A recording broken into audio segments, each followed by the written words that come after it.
គណៈពេលលោកស្រី Elizabeth Becker កំពុងស្ថិតនៅក្នុងអាងងូទឹកដែលមានទីតាំងនៅជាន់ក្រោមក្បែរចិនដា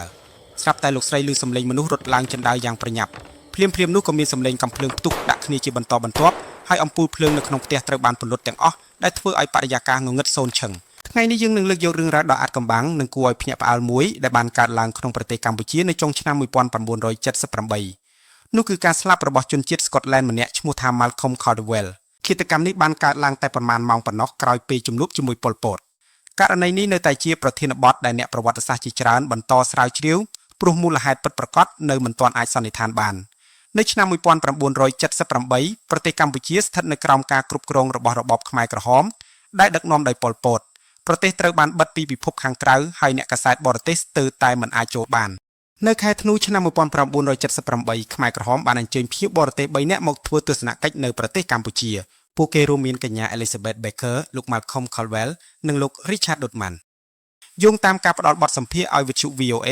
លោកស្រី Elizabeth Becker មានប្រសាសន៍ថាលោកស្រីមិនត្រូវបានអញ្ជើញដោយរបបខ្មែរក្រហមទេប៉ុន្តែគឺលោកស្រីទៅវិញទេដែលបញ្ចុះបញ្ចូលដើម្បីសុំទិដ្ឋាការចូលក្នុងប្រទេសកម្ពុជានៅពេលនោះសូមបញ្ជាក់ថានៅពេលនោះ Elizabeth Becker និង Richard Dutman គឺជាអ្នកសារព័ត៌មានជនជាតិអាមេរិកចំណែក Malcolm Caldwell គឺជាអ្នកសិក្សានិងជាសាស្ត្រាចារ្យជនជាតិ Scotland ផ្នែកប្រវត្តិសាស្ត្រសេដ្ឋកិច្ចនៃអាស៊ីបូព៌ានិងអាស៊ីអាគ្នេយ៍នៃសាកលវិទ្យាល័យ Long ក្នុងចក្រភពអង់គ្លេសលោក Caldwell ក៏ជាអ្នកនិពន្ធដែលមានទស្សនៈ Marx និយមនិងរិះគន់យ៉ាងខ្លាំងចំពោះគោលនយោបាយការបរទេសរបស់សហរដ្ឋអាមេរិកហើយលោកក៏ជាអ្នកធ្វើយុទ្ធនាការគាំទ្រចលនាកុម្មុយនីសនិងសង្គមនិយមនៅអាស៊ីព្រមទាំងជាអ្នកគាំទ្ររបបខ្មែរក្រហមផងដែរនៅក្នុងសៀវភៅដែលមានចំណងជើងថា When the War Was Over លោកស្រី Elizabeth Becker បានសរសេររៀបរាប់ពីដំណើរទស្សនកិច្ចរបស់លោកស្រីជាមួយ Richard Dutman និង Malcolm Caldwell នៅក្នុងរបបកម្ពុជាប្រជាធិបតេយ្យក្នុងខែធ្នូឆ្នាំ1978ថាក្នុងអំឡុងដំណើរទស្សនកិច្ចពួកគេត្រូវបាននាំទៅកាន់ការដ្ឋានសហករណ៍និងទីកន្លែងដែលរដ្ឋាភិបាលចង់បង្ហាញដំណើរទស្សនកិច្ចនេះត្រូវបានរៀបចំយ៉ាងហ្មត់ចត់ហើយភ្ញៀវមិនអាចធ្វើដំណើរដោយសេរីបានទេវាមានរយៈពេលប្រមាណ2សប្តាហ៍ប៉ុន្តែហាក់បីដូចជាយូរខ្លាំងសម្រាប់ពួកគេគឺដោយសារការរងចាំនិងការធ្វើដំណើរជាបន្តបន្ទាប់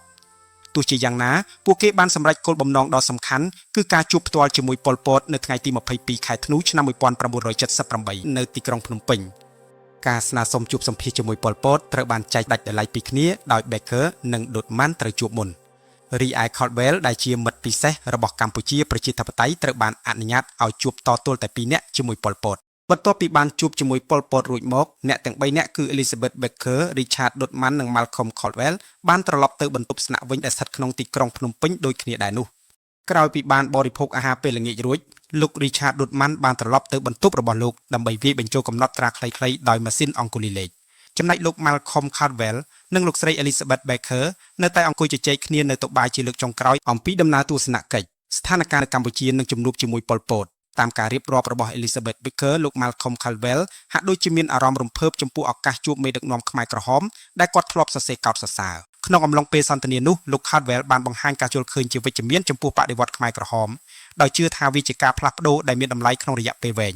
ផ្ទុយទៅវិញលោកស្រី Becker បានបង្ហាញទស្សនៈខុសគ្នាដោយលោកស្រីជឿជាក់ថាសក្ខីកម្មនិងបទពិសោធន៍របស់ជនភៀសខ្លួនបានឆ្លុះបញ្ចាំងពីស្ថានភាពពិតដែលកំពុងកើតមាននៅក្នុងប្រទេសកម្ពុជាច្រើនជាងការវាយតម្លៃរបស់លោក Caldwell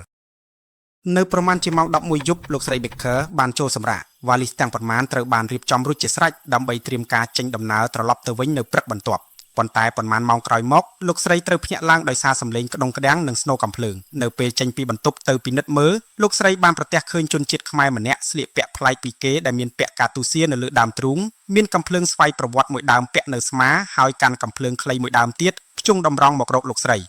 ដោយភ័យខ្លាចលោកស្រីបានស្រែកផ្ទួនគ្នាថាកុំបាញ់រួចរត់ត្រឡប់ទៅបន្ទប់ហើយលាក់ខ្លួនក្នុងអាងូទឹកតែបរិះនោះមិនបានដេញតាមលោកស្រី Becker ទេខណៈពេលលោកស្រី Elizabeth Becker កំពុងស្ថិតនៅក្នុងអាងូទឹកដែលមានទីតាំងនៅជាន់ក្រោមក្បែរចិនដ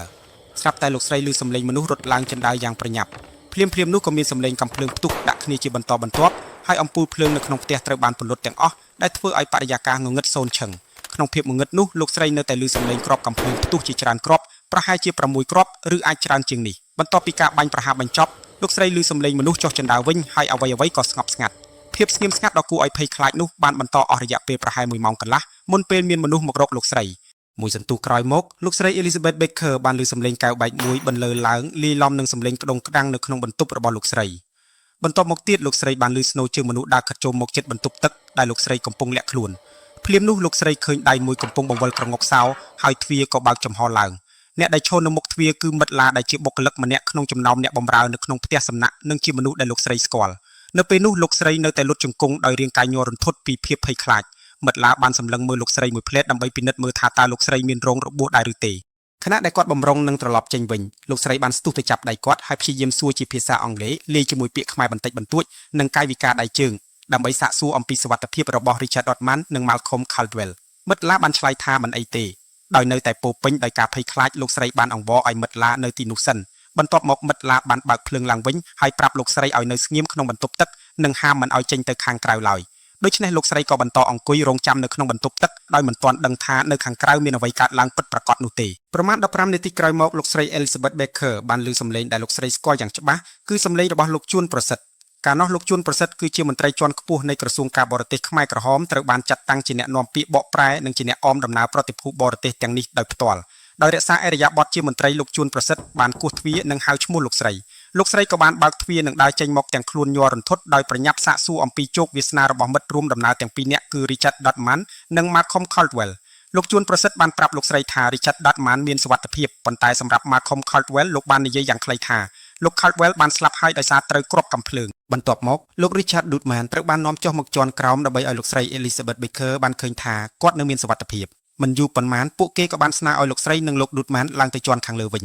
ញនៅទីនោះពួកគេបានឃើញសាកសពរបស់លោក Malcolm Caldwell ដេកស្តុកស្ដឹងនៅលើកម្រាលឥដ្ឋដោយស្លៀកពាក់ខោអាវគេងមានឈាមកកនៅលើដើមទ្រូងរបស់លោកខណៈសក់ពណ៌ត្នោតវែងរបស់លោករាយបាំងផ្ទៃមុខហើយភ្នែកបិទជិតឈឹងតាមអ្វីដែលលោកស្រី Baker បានឃើញលោក Malcolm Caldwell ហាក់ដូចជាត្រូវគ្រាប់កាំភ្លើងតែមួយគ្រាប់ប៉ុណ្ណោះដែលបានឆក់យកជីវិតរបស់លោកនៅក្បែរមាត់ទ្វារបន្ទប់ក៏មានសាកសពបុរសវ័យក្មេងម្នាក់ទៀតដេកស្លាប់នៅទីនោះបុរសរូបនោះស្លៀកសម្លៀកបំពាក់ពណ៌ខ្មៅហើយលោកស្រី Baker យល់ថាគាត់មានរូបរាងស្រដៀងនឹងបុរសប្រដាប់អាវុធដែលបានភ្ជង់កាំភ្លើងដាក់លោកស្រីកាលពីមុនក្រោយមកលោកជួនប្រសិទ្ធបានសម្ដែងការសោកស្ដាយនិងសូមអភ័យទោសចំពោះហេតុការណ៍ដែលបានកើតឡើ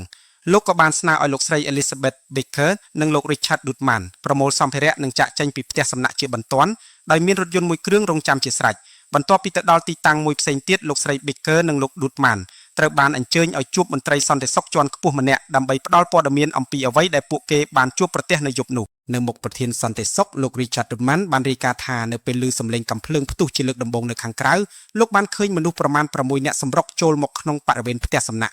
លោកក៏បានប្រញាប់ទៅគោះទ្វារបន្ទប់របស់ Malcolm Caldwell ដើម្បីដាស់លោកឲ្យភ្ញាក់បន្ទាប់ពីពួកគេបាននិយាយគ្នាប៉ុន្មានម៉ាត់ស្រាប់តែសំឡេងកាំភ្លើងបានផ្ទុះឡើងម្ដងទៀតដោយសារស្ថានភាពកាន់តែគ្រោះថ្នាក់លោក Dotman ក៏បានរត់ត្រឡប់ទៅបន្ទប់របស់ខ្លួនវិញពេលបែរខ្លួនរត់ត្រឡប់មកវិញនោះលោក Richard Dotman បានជួបមនុស្សប្រុសម្នាក់ដែលមានអាវុធនិងគ្រាប់ពេញខ្លួនបានដើរតម្រង់មករកគាត់ហើយបាញ់ព្យុចក្បែរជើងគាត់មួយគ្រាប់ការនេះបានធ្វើឲ្យគាត់រត់ចូលក្នុងបន្ទប់គាត់ទាំងភ័យតក់ស្លុតដោយទាញទ្វារបិទយ៉ាងខ្លាំងហើយយុវជននោះបាញ់សម្ដៅទ្វារបន្ទប់គាត់ពីគ្រាប់បន្ថែមទៀត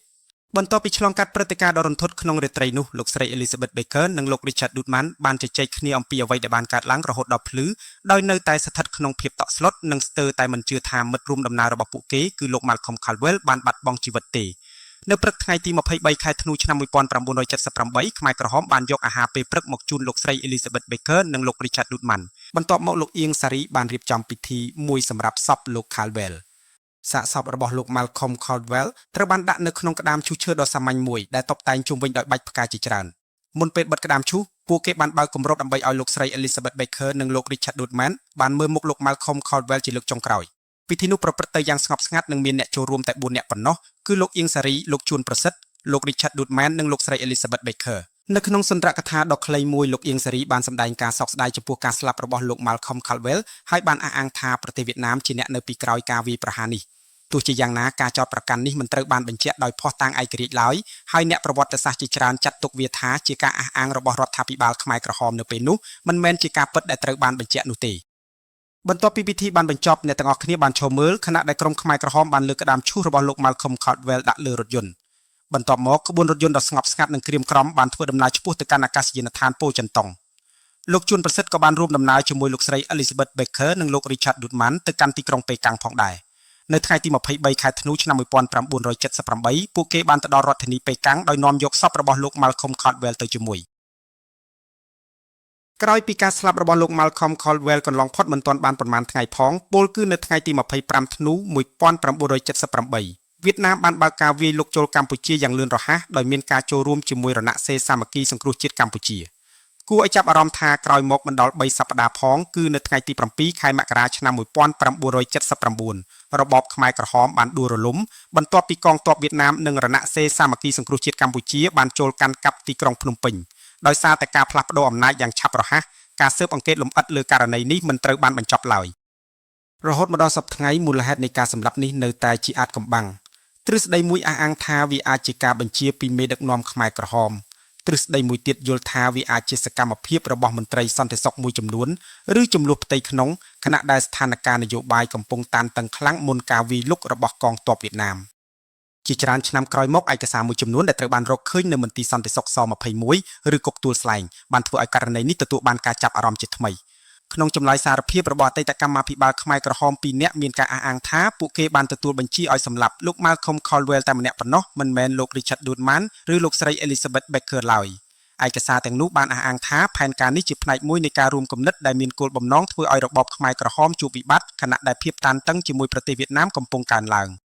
ទោះជាយ៉ាងណាអ្នកប្រវត្តិសាស្ត្របានព្រមានថាឯកសារសារភាពពីមន្ទីរស21គួរតែត្រូវបានអានដោយការប្រុងប្រយ័ត្នព្រោះអ្នកទោសជាច្រើនត្រូវបានធ្វើទរណកម្មនិងបង្ខំឲ្យសារភាពដូច្នេះខ្លឹមសារនៅក្នុងឯកសារទាំងនោះមិនអាចចាត់ទុកថាជាភស្តុតាងដែលបញ្ជាក់ការពិតបានទាំងស្រុងឡើយដោយផ្អែកលើឯកសារទាំងនោះអ្នកស្រាវជ្រាវមួយចំនួនបានលើកឡើងនូវសមត្ថកម្មថាលោក Malcolm Caldwell អាចត្រូវបានជ្រើសរើសជាគោលដៅពីព្រោះលោកត្រូវបានគេចាត់ទុកថាជាបុគ្គលដែលមានទំនាក់ទំនងល្អជាមួយរបបខ្មែរក្រហមអ្នកខ្លះក៏បានសន្និដ្ឋានថាការសម្លាប់នេះអាចមានគោលបំណងបង្កឲ្យរបបខ្មែរក្រហមរងការរិះគន់ពីសហគមន៍អន្តរជាតិប៉ុន្តែសមត្ថកម្មទាំងនេះមិនទាន់មានភស្តុតាងឯករាជ្យគ្រប់គ្រាន់ដើម្បីបញ្ជាក់ថាជាការពិតនោះទេរីឯការលើកឡើងថាអ្នកដែលរៀបចំឃាតកម្មមានបំណងទុកឲ្យលោក Richard Dutman និងលោកស្រី Elizabeth Baker នៅមានជីវិតដើម្បីឲ្យអ្នកទាំងពីររាយការណ៍អំពីមរណភាពរបស់លោក Malcolm Caldwell ទៅកាន់ពិភពលោកនោះក៏ជាការបកស្រាយឬសមត្ថកម្មមួយផងដែររហូតមកដល់សប្តាហ៍ថ្ងៃមិនមានភស្តុតាងផ្ទាល់ដែលអាចបញ្ជាក់បានទាំងស្រុងថានោះជាចេតនាពិតប្រាកដរបស់អ្នករៀបចំឃាតកម្មឡើយ